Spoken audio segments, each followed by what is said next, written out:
What's up? My name is Zach, and today we're making this flavorful hot honey bourbon chicken. Perfect for a weeknight meal or meal prep. Let's get started.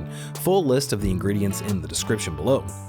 You'll start by cooking 3 cups of rice using your preferred method. I like an Instant Pot because, well, one button, walk away, and it's done in about 20 minutes.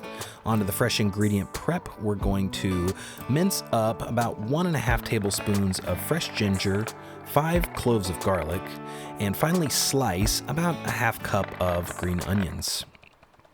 On to the Instant Pot sauce, half a cup of soy sauce, 1/3 cup hot honey, 1/4 cup of ketchup, 1/4 cup of bourbon or whiskey.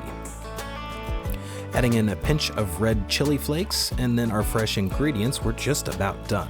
Once everything's in there, grab a whisk, mix it up, and add about 3 pounds of chicken.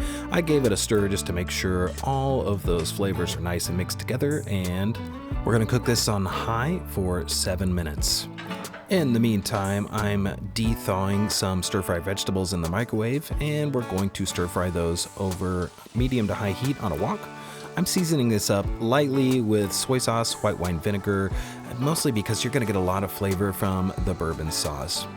Once the chicken's done, you're going to quick release that, pull it out, put it on a chopping board, and dice it up. That's about it.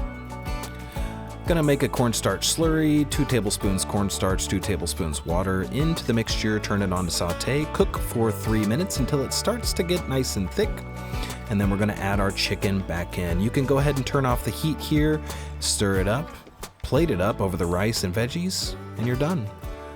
Delicious hot honey bourbon chicken. Thanks, subscribe, see you next time.